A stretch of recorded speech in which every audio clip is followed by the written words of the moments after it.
Hey, what's up? Thanks for pressing play, clicking on another Pay Me No Mind Sports and Entertainment podcast.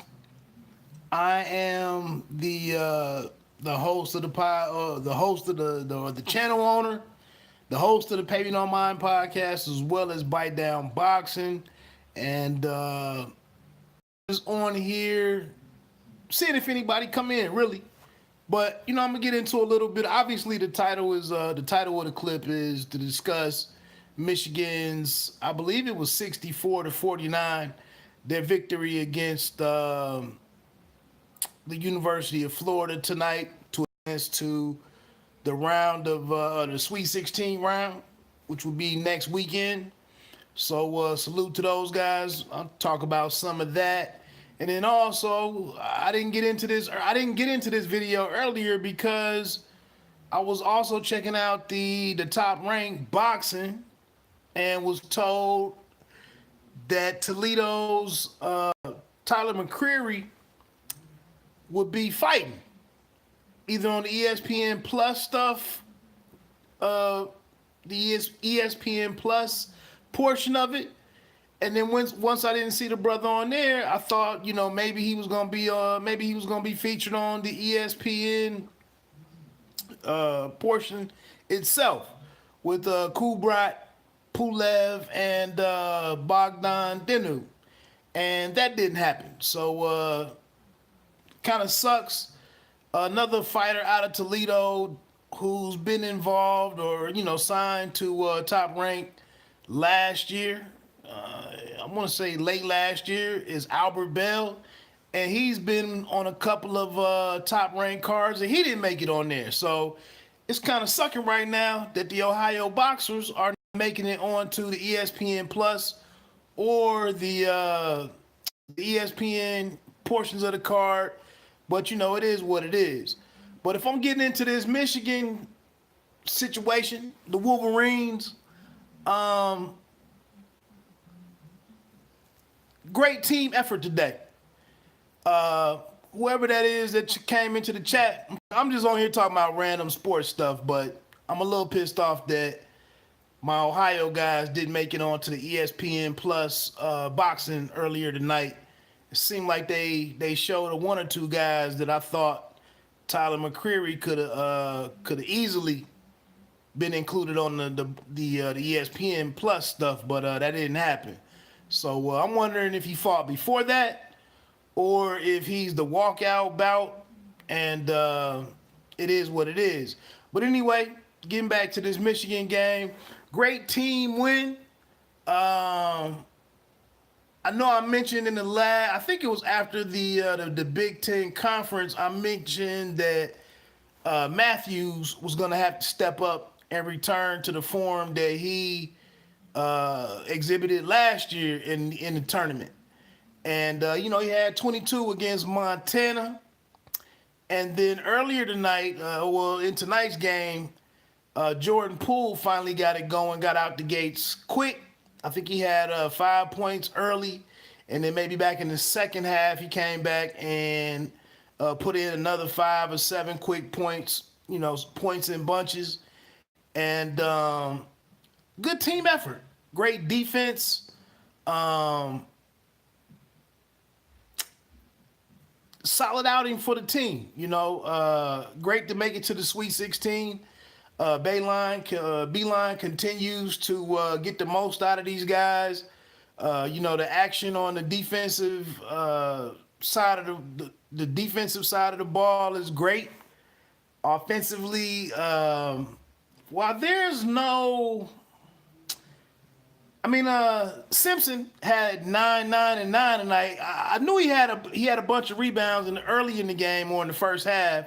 I believe it looked like it was more than that. Because I maybe because it's odd to see a 6-foot guy, 6'1" or whatever he is, guy getting a lot of rebounds, but he finished with 9 rebounds. Like I said, just one short of in all the statistical categories where you would want to get a triple double, but Livers showed up tonight. What is the one kid, number 55, Brooks, he had some key some solid minutes tonight. Brasdeckis, it's kind of awkward in a way for a European, not a European. What he went to high school, play high school ball in Canada, and it's just odd to get to be led by a freshman, and then on top of that, a freshman who is a I think he's Europe. He's originally from Europe, and then they came over, and then he played high school ball up in Canada. But his energy is great out of the gate.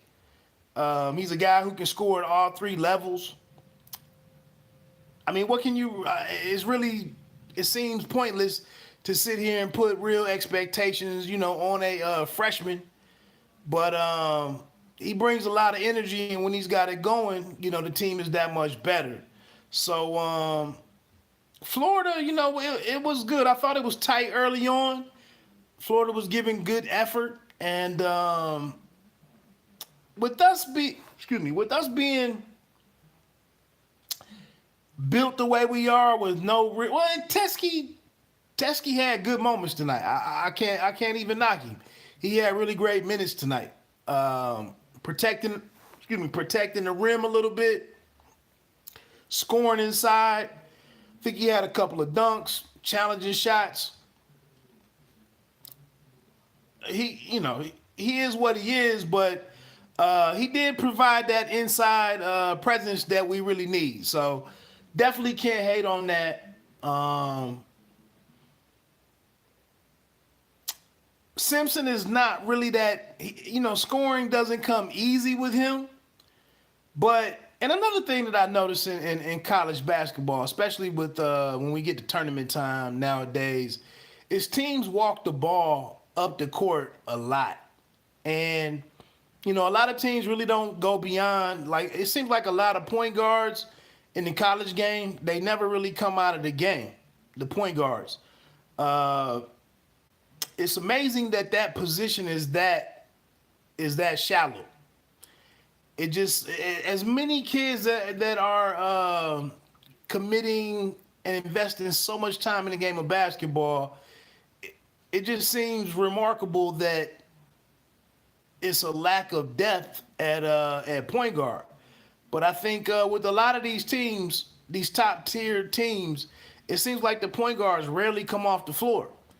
And they're allowed to play so many minutes because they constantly walk the ball up the court. And it seems like back in the 90s when I was playing ball and watching a lot of college ball, like an excessive amount of college ball, tempo was everything. And defensive tempo, offensive tempo, and guys just didn't stay on the floor, 38, 40 minutes. Guys would go hit the bench, and you had a second team, and it was just different. But now, I guess what is it, 300 something teams in college Division I basketball. So I guess it's just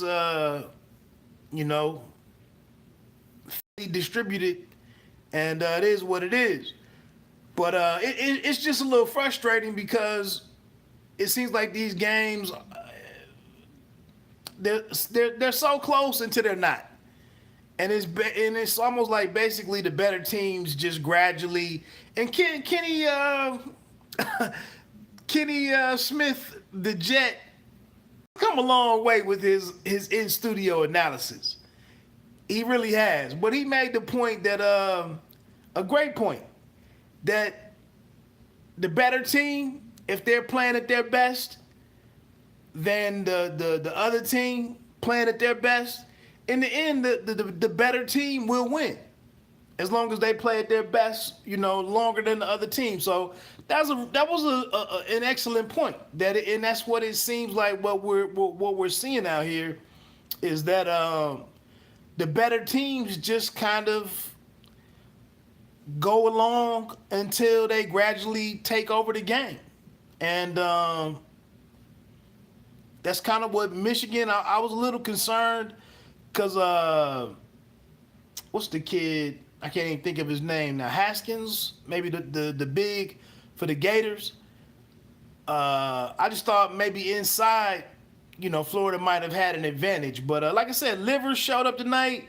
I think Livers needs to be more assertive. He can shoot the ball, definitely catch and shoot. I thought my man Poole, I mentioned earlier, there was some complaints about his confidence and playing with not enough confidence. He was doing a lot of jab steps tonight. He was forcing the issue. He showed us the step back three, but we're at the time of the season where it's do or die, and these guys want to win, and it was good to see him put it on the Jordan Poole specifically.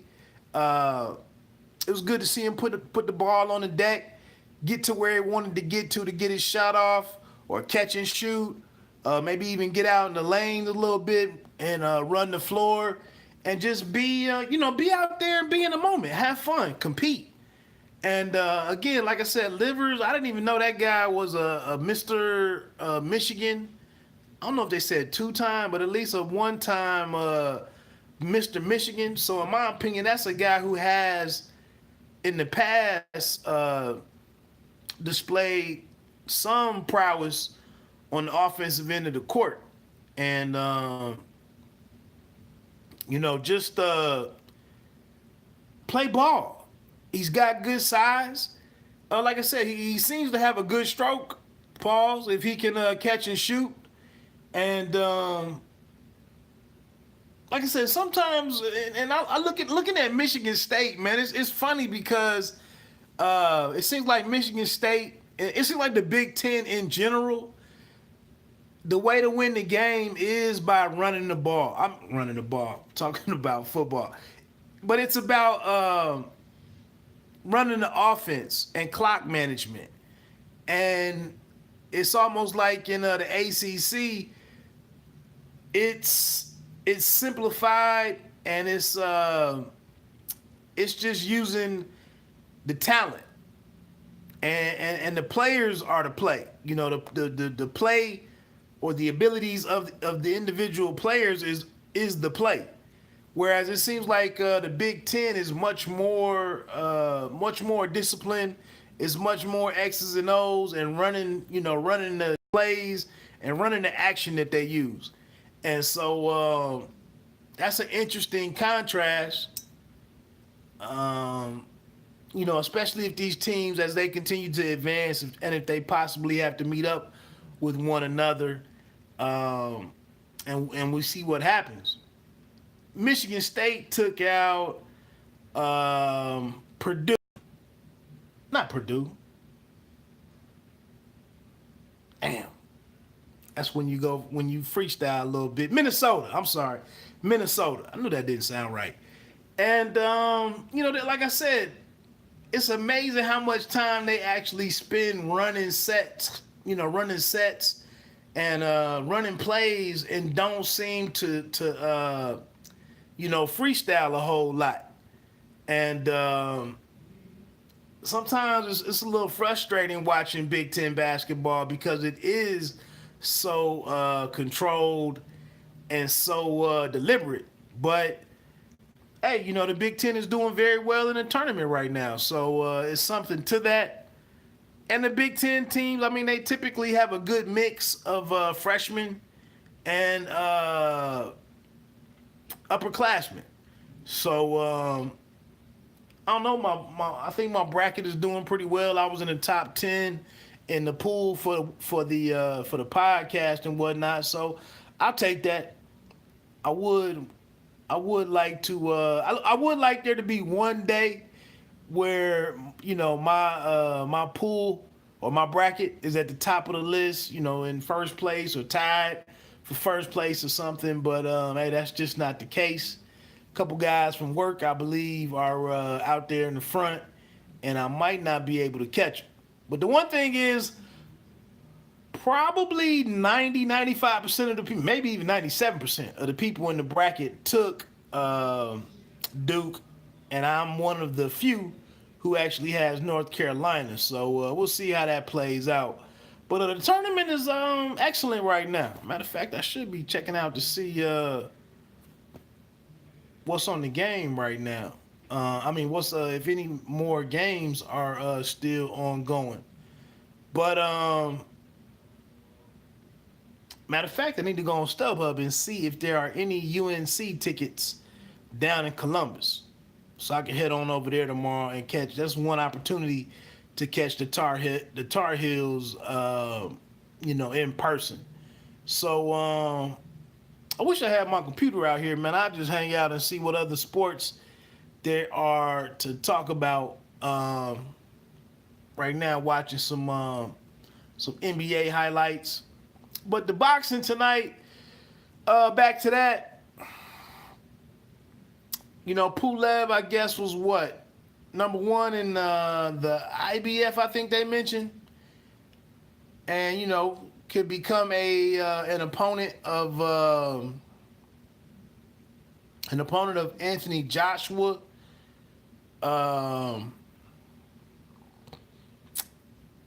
Not a bad outing from him tonight. He took on Bogdan Dinu, who lost to Jarrell Big Baby Miller in Kansas back in November, I believe, November 2018.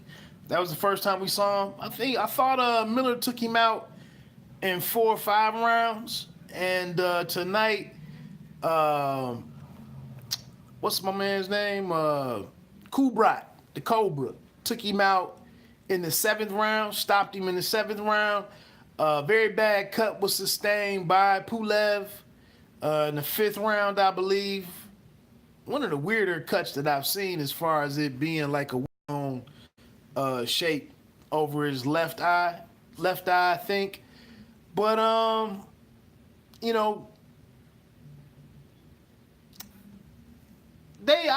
salute ESPN for taking the time to break the gridlock down that we have with the big three heavyweight division. They mentioned Wilder as well as Joshua. They mentioned some of the other guys, a tier down, and then the up and coming guys with Joyce and Dubois and who else is down there? They in the middle tier they called out Dillian White, Miller, Kubrat, I guess. I think that was pretty much all the names that were mentioned. So at least it seems like tonight, they weren't playing the promotional issue thing up, and they were discussing all the fighters that are in play. So I thought it was good if any casual fans were tuning in, and they gave an excellent breakdown of what to watch for, who to keep an eye on, and just talking to the hurdles that we need to get over for the big fights to be made. Please go over to roundbyroundboxing.com and check out the Deontay Wilder piece that I posted earlier about the diehard, the loyalty that's being displayed by Deontay Wilder's his fan base, and how frustrating it can be sometimes just to even talk about Deontay in from a neutral standpoint, and just wonder what's going on. It amazes me that you could just simply have some question like, should there be more? Or could there be more of a commitment from Showtime? And just for you to even have those types of questions, you're somehow hating. Damn, he got knocked out, boy. In a little UFC earlier tonight, I guess, on ESPN Plus. I don't know who the two fighters are, but damn, that was a hell of a knockout. I think he took 3 shots after he was even out. Stephen Thompson and Anthony Pettis. Yeah, Pettis. I was about to say Thompson looked familiar, but Anthony Pettis. Anyway, man, I was hoping somebody would jump on and it'd be an opportunity to chop it up about something. But, it is what it is. it is a Saturday night. I mean, hell, people have lives and whatnot. I'm trying to think if there's anything else to touch on before I get on out of here. That might be it. I think I did want to say next week, former Mayweather Promotions super welterweight might be campaigning at middleweight right now, but Christopher Pearson, he's fighting over in Philadelphia on that Vosdick card. I believe he's going up against an undefeated fighter. He is the B side in this one. I know he was affiliated with Evander Holyfield's Real Deal Promotions. I don't know if that's what the banner that he's still under, but he'll be over in Philadelphia next week. It's a phenomenal chance for him to, if he can upset this guy and give him his first loss, that might put him back in the mix. I know I saw earlier where Triple G's people had contacted the contender winner, Brandon Adams, for a fight. I believe that was the headline that I saw out there. I didn't read the article, but just seeing that the Zone is trying to get a credible opponent out there for Triple G's debut on the Zone. So I thought that was interesting that they would reach out to him. I did not check out the Zone action just yet. I can do that when I get off of here, as a matter of fact. Now, since I didn't get to see my dude over on ESPN. But I saw that Okolie won. Not one of my favorite guys to watch fight. But hey, like I said, now I can check that out. So that's what I got to do for the rest of the night. But anyway, like I said, with Chris Pearson, man, it'll be interesting to see. But I'm a little skeptical now. Like, will he actually make it on to ESPN Plus? Will he be on ESPN? What's the deal? So I checked the brother out a little bit on social media, on his Instagram account. Looks to be in good shape. He's a guy who, like I said, after being on the Mayweather roster for a couple of years and things not working out after he was stopped in the second round by Justin DeLoach, now that puts him in a different phase of his career where definitely no more losses are possible. So it'll be interesting to see how motivated he is next week, to see what his energy is. I don't know anything about the cat that he's facing, but like I said, his back is definitely up against the wall that he cannot afford to lose that fight. So like I said, it looks like training camp has went very well. I think he's coming off of a knockout maybe within the last 3.5 months. I know he fought once in Indianapolis. I can't remember if he fought a fight since then, but so that's one thing I'll be keeping an eye on coming up next weekend is, definitely what he does. Tomorrow night is Lamont Peterson and Sergey Lipinets. Also, do me a favor, go check out over to bitedownboxing.com. Go over and check out the piece that I threw out there to give a huge congratulations and to salute Washington, D.C.'s Tierra Brown, super featherweight, undefeated, 7-0, 5 knockouts. Just a wonderful, just an excellent, a great human being, a genuine, just a great spirited person, and an undefeated and a talented fighter in Tierra Brown. I wish I could have spoken with her to get to get my own questions to her and to include that in the article. But really, she was named the Metropolitan Police Department's Officer of the Year for the 6th District, which sounds very Wire-ish. The Wire, if I'm keeping it funky. I thought one of those on there, but I thought the sixth was mentioned on because that was in Baltimore. Now that I'm getting ahead of myself. Anyway, um, I would delete that if I wasn't live streaming, but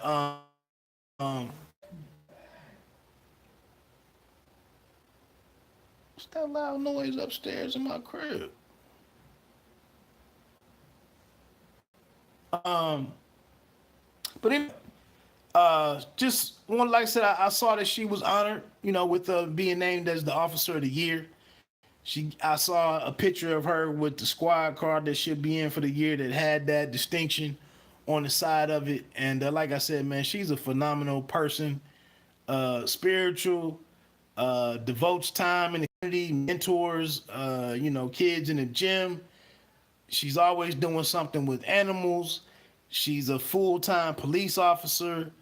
And one thing that I mentioned in the article, man, is that I really feel like if Lou DeBella and DeBella Entertainment cannot get her a spot on the Jared Hurd, Swift Jared Hurd, Julian J. Rock Williams Superweight World Championship fight that's scheduled for May 11th at Eagle Bank Arena. If they can't get her on that card,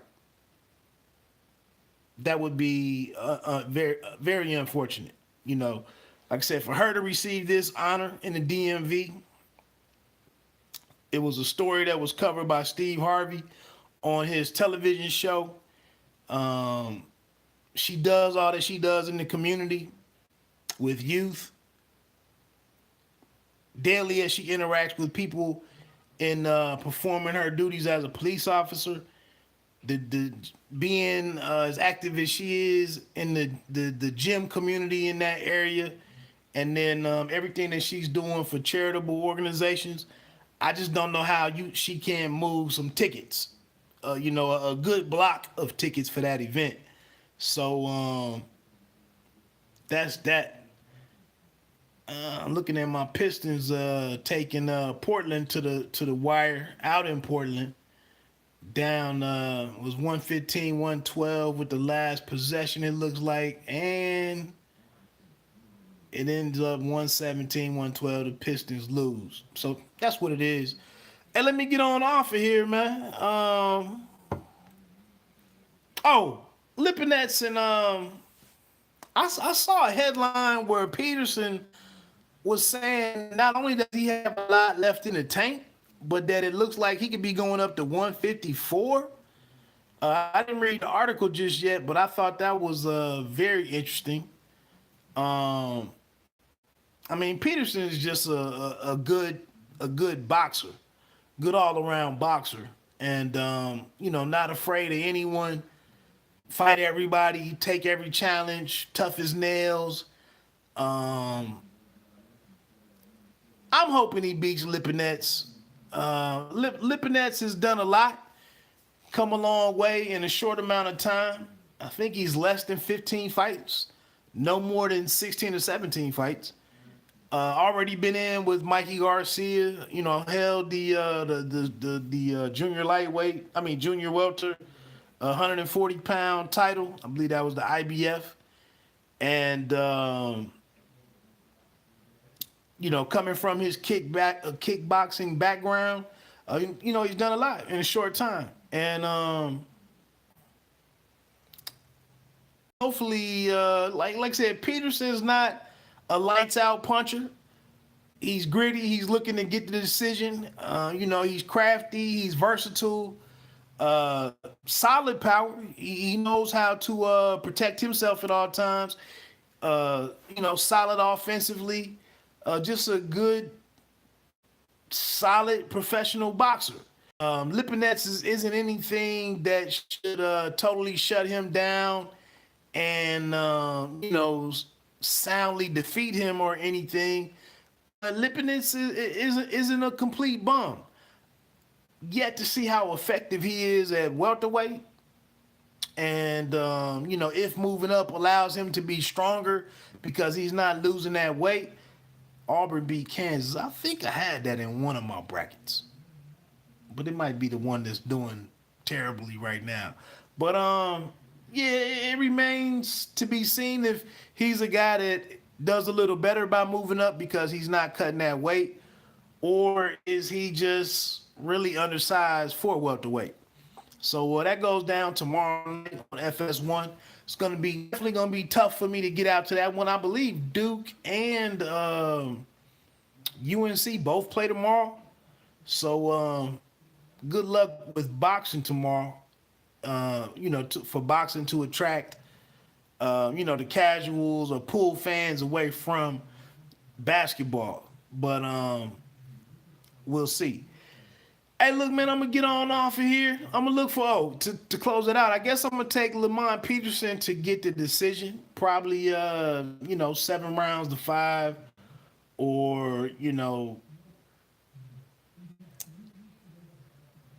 two or three swing rounds. And it should be interesting. Hopefully the judges are on their P's and Q's, because it'll probably take some good judging, some good scoring to deliver us a credible winner. And it would be great if the judges' cards match up with what all of us observing the fight. The person who we think won. It'll be great if those are the same, so we can avoid a Fox moment with more eyes on it, and the story be about you know what is she up there watching? But the story being, bad refing or bad scoring and judging continues to plague boxing in terms of its ability to appeal to non-boxing, fans. The what are they? The base. So let me get on off of here, man. Please hit that subscribe button. If you liked anything that I was breaking down tonight, I know I was a little bit all over the place, and some of the stuff didn't even make it into the title. Like I said, I was fishing earlier to see if anybody would come on and chop up some sports, but that didn't happen. No biggie. But let me get on off here, man. Please check in with the channel from time to time. Hit that like button. And till next time, one.